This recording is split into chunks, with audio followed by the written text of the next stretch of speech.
Jangan lupa like, komen, dan subscribe, dan share sebanyak-banyaknya ya guys. Halo Bunda, kali ini aku mau menceritakan sedikit tentang program hamil aku sama suami aku. So, buat Bunda yang lagi program hamil sama suami di rumah atau lagi program hamil sama suami ke dokter kandungan, bisa tonton vlogku kali ini ya.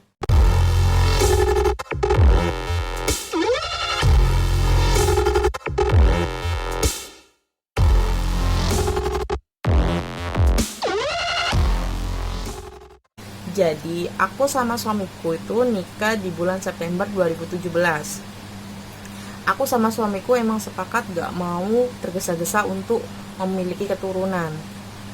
Karena kami lagi senang-senangnya bekerja, kami lagi senang-senangnya cari uang. Jadi kami gak mau terburu-buru dulu.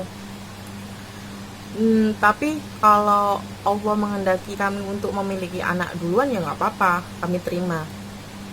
Di bulan September, Oktober, November, Desember hingga Januari, kami berdua itu berkunjung ke salah satu rumah saudara kami. Lah, salah satu saudara kami ini nikah di bulan Desember, 1 bulan yang lalu, dan di bulan Januari dia udah isi. Disitulah satu persatu pertanyaan itu muncul buat aku, Bunda. Kamu kok belum isi? Kamu kok isinya lama? Kamu sudah cek dokter kandungan belum? Kamu jangan makan yang aneh-aneh ya. Aku cuma bisa jawab, ya mungkin karena belum dikasih, mau gimana lagi, kita harus sabar aja. Mungkin Bunda di sini pernah ya dikasih pertanyaan itu, terus bingung jawabnya. Terus di bulan Juni itu mertuaku yang dari awal aku menikah sampai ke bulan Juni ini nggak pernah tanya tentang kehamilanku, dan dia pun tanya tentang kehamilanku. Kamu kok belum isi? Coba kamu cek ke dokter kandungan, mungkin ada yang masalah tentang kandungannya atau gimana. Iya, aku cuma bisa bilang itu iya. Aku pun juga berpikir kok aneh ya, hampir 1 tahun aku pun juga belum isi. Kebetulan Bunda, aku tuh punya riwayat mens yang gak teratur. Jadi kadang 2 bulan sekali aku gak mens, kadang 3 bulan sekali aku gak mens. Terus paling lama itu 5 bulan sekali aku gak mens. Dan itu aku gak pernah periksa sampai aku menikah. Dan aku gak pernah tahu kenapa mensku itu gak teratur. Dan disitu aku mikir, apa ini semua karena mensku yang gak teratur, aku masih belum memiliki keturunan. Dan besoknya aku ngobrol sama suamiku, gimana kalau kita cek ke dokter kandungan. Terus suamiku bilang, iya ya emang belum dikasih, ngapain dicek? Kalau emang dikasih ya pasti hamil, kalau belum ya belum hamil. Ya udah gitu, ya udah mau gimana lagi, orang bilangnya kayak gitu. Terus aku bilang, ya udah cek ini aja, cek tentang mensku kenapa nggak teratur, barangkali ada yang masalah sama mensku gitu kan. Ya udah nggak apa-apa gitu. Lah di bulan Juli aku pergi ke salah satu dokter kandungan di Surabaya di daerah Max. Itu aku mau cek tentang mensku yang nggak teratur. Emang nggak niat untuk program hamil, niatnya mau cek mensku kenapa nggak teratur. Aku datang sama suamiku, di situ aku di USG, dan katanya aku terkena PCOS, sel telur kecil-kecil. Tanda tanya ya, apa PCOS itu? Terus aku tanya sama dokternya, PCOS itu apa dok? Sel telurmu kecil-kecil, jadi sulit hamil. Terus saya harus gimana? Turunin berat badanmu. Dan di situ aku cuma dikasih obat, pulang. Dari rumah aku browsing tentang PCOS, cari di grup-grup tentang PCOS. Dan 1 bulan penuh pikiranku full tentang PCOS, gak pernah hilang tentang PCOS. Dan aku harus gimana ya, harus sembuh tentang PCOS itu, tapi gak tahu caranya gimana. 1 bulan, terus setelah 1 bulan, di bulan September, aku masih ingat di bulan September itu aku mens, tapi mensku itu flek selama 3 hari. Terus aku berpikiran, kok mensku flek ya, aku Jadi mulai bulan September aku menikah sampai ke bulan September ini aku baru mens. Jadi hampir setahun ya, hampir 1 tahun. Bulan September ini aku baru mens. Dan mensku tuh flek 3 hari flek gitu. Aku nggak pernah mens flek. Terus aku biarin. Terus aku pikiran, kenapa kok flek ya? Mungkin karena aku berpikiran ini, mungkin banyak pikiran, mungkin karena aku capean atau gimana, aku nggak tahu. Terus ya udah, pas aku mens tuh aku berpikiran, udahlah, aku nggak mau mikirin tentang PCOS, aku nggak mau mikirin tentang kehamilan. Pokoknya kalau aku emang dikasih hamil ya hamil, kalau belum dikasih ya mau gimana lagi, nggak bisa. Udah, aku mau program-program hamil sendiri aja lah, nggak mau gitu-gitu, nggak mau minum obat lah, nanti takut kandunganku kering gitu kan. Terus aku browsing terus tentang program hamil. Di situ aku baca tentang buah juriat sama kurma muda. Lah di situ aku tertarik untuk mengikuti makan itu. Aku browsing kontak yang jual kurma muda. Ternyata ada di salah satu di daerah Surabaya, di Pasar Blauran. Di situ aku nemuin orang yang jual kurma muda sama buah juriat. Enggak sih, buah juriatnya aku beli di Shopee. Kurma mudanya aku beli di daerah situ, karena kalau aku beli online takutnya busuk. Jadi aku beli langsung ke orangnya, dan kebetulan orangnya itu baru pulang dari haji. Terus aku ditanyain, aku beli ke sana, aku ditanyain, buat apa mbak kurma mudanya gitu kan. Ini mbak buat program hamil, mau nyoba, mau sama diminum sama buah juriatnya. Oh, mbaknya udah berapa tahun belum hamil gitu kan, ditanya gitu sama mbaknya. 1 tahun mbak. Oh, cobain aja ke dokter kandungan ini aja, Pucang Anom, coba ke sana, barangkali cocok. Dulu aku juga belum punya anak itu 3 tahun, terus ke dokter itu cocok.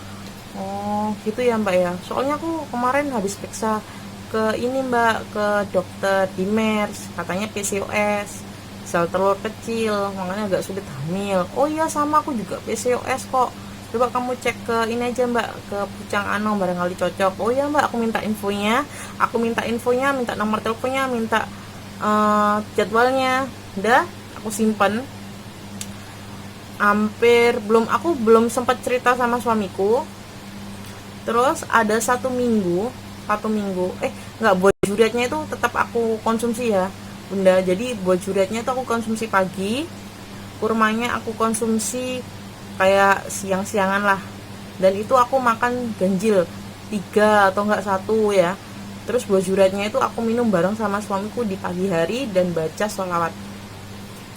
Terus ada 1 minggu kemudian suamiku ngasih info ke aku, bun, tadi aku ini pulang dari kerja, aku ngopi, aku dikasih tahu orang sana, katanya itu yang di warung itu dia 5 tahun belum punya anak. Terus dia coba ke dokter ini, ke dokter daerah Pucang Anom, kalau nggak salah dokternya namanya dokter Akson. Coba kita ke sana gitu, suamiku bilang kayak gitu. Terus aku mikir, loh kok infonya sama ya, sama yang aku beli di kurma muda ini. Dia ngasih info tentang dokter Akson yang di Pucang Anom. Terus aku juga sempat cerita sama suamiku, aku kemarin pas aku beli kurma itu, aku juga dikasih info tentang dokter yang di Pucang Anom itu, katanya mbaknya itu 3 tahun belum hamil. Terus aku mbaknya kesana, terus habis itu hamil, udah mensnya pun juga udah lancar gitu. Terus aku mikirin apa salahnya kita coba ke sana gitu kan. Nah, di bulan Oktober aku sama suamiku sepakat untuk ke dokter Akson di daerah Pucang Anom. Di situ aku dapat antrian itu kalau nggak salah terakhir ya, karena di situ tuh rame banget. Jam 7 pun itu udah full pendaftarannya, udah nggak bisa daftar lagi. Di USG lagi perutku. Ternyata dokternya bilang juga PCOS. Tapi dokter ini sama dokter yang kemarin aku kunjungi itu beda, Bunda. Jadi dokter ini menjelaskan PCOS ini terjadi karena mbaknya kegemukan. Terus nanti kalau emang mau program hamil, mbaknya turunin berat badan dulu, lancarin mensnya yang nggak teratur. Terus aku tanya, loh dok, ini mensku emang nggak teratur, apa karena PCOS ini? Iya bener, jadi mens nggak teratur ini juga karena PCOS juga, mensnya nggak teratur. Terus banyak bulu-bulunya, banyak terjadi bulu-bulu, gak tahu di badan itu banyak bulunya katanya kayak gitu. Aku nggak seberapa ngeh sih, cuma aku ngehnya ya PCOS. Terus ngobatinya gimana dok? Pola makan diatur, jangan banyak-banyak makan gula kayak gitu. Terus turunin berat badan ya, tak kasih waktu untuk turunin berat badan. Nanti kalau berat badannya sudah turun, mbaknya kesini lagi ya. Dokter itu bilang kayak gitu. Udah Oktober, November, Desember itu pun belum hamil juga. Aku udah wis berpikiran yang aneh-aneh. Berpikiran yang gini Bunda, berpikiran yang apa aku nggak bisa hamil, apa aku emang nggak bisa hamil gitu. Udah hampir 1 tahun lebih gitu kan, udah ke dokter 2 kali dan dinyatakan sama PCOS, tapi kok belum hamil-hamil juga. Terus aku browsing lagi tentang program hamil, tapi aku di situ masih konsumsi zuriat sama kurma mudanya, masih tetap konsumsi. Aku browsing lagi di situ, aku baca tentang artikel hujan-hujanan, kalau pengen hamil tuh pengen hujan-hujanan. Aku gak tahu ya tentang itu, Bunda bisa baca sendiri di Google lah. Hujan-hujanan itu kita hujan-hujanan lah, pokoknya kita hujan-hujanan gitu sambil minta anak gitu. Terus yang kedua, kalau nggak salah itu sholat duha harus tepat waktu. Terus sholat 5 waktu, sebenarnya sholat 5 waktu ditambah sholat duha, itu sholat duhanya harus tepat waktu, dan selalu baca surat Maryam ya, surat Maryam, dan selalu ngelus perut ya Bunda ya, ngelus perut sama bilang ya Rohman ya Rohim kayak gitu. Nah disitulah aku tak lakuin sampai bulan Desember. Sholat duha tepat waktu, terus sedekah di hari Jumat, terus makan sama minum juriat dan kurma muda. Udah gitu aja. Tapi aku nggak pernah berpikiran untuk berpikiran aneh-aneh tentang PCOS, tentang kehamilan cepat gitu. Udah aku nggak mau berpikiran itu. Kalau emang aku dikasih pasti dikasih, kalau emang aku belum dikasih ya aku belum dikasih lagi. Udah kembali yang di atas aja lah. Aku buat santai, aku buat kerja lagi, aku nggak mau berpikiran aneh-aneh. Di bulan Januari nggak tahu kenapa aku berpikiran untuk ke dokter lagi, untuk cek lagi ke dokter Akson, padahal di situ berat badanku belum turun. Aku cek dokter Akson belum turun kan berat badan, itu dicek di USG lagi. Iya nggak apa-apa, ini dikasih obat penyubur aja. Terus di bulan Februari itu tepat jam setengah 11 itu aku nggak tahu kenapa berpikiran untuk tes pack, dan di situ ada tinggal dua tes pack di meja TV. Itu aku ambil, padahal dulu aku belinya banyak dan itu negatif semua, dan tinggal dua tes pack. Aku tes pack jam setengah 11 malam. Aku coba tes pack, apa salahnya sih aku tes pack gitu. Padahal Bunda tahu sendiri kan ya, itu aku mens terakhir bulan September dan itu flek. Aku tes pack bulan Februari dan itu di situ garis 2 Bunda. Dan situ aku bertanya gitu loh, kok garis 2, padahal aku September, Oktober, November sampai Februari ini aku nggak mens, tapi aku kok garis 2. Aku bingung ya, itu padahal sudah malam dan aku harus tanya ke siapa gitu loh, dan di rumah itu cuma aku sama suamiku tok, mau gimana.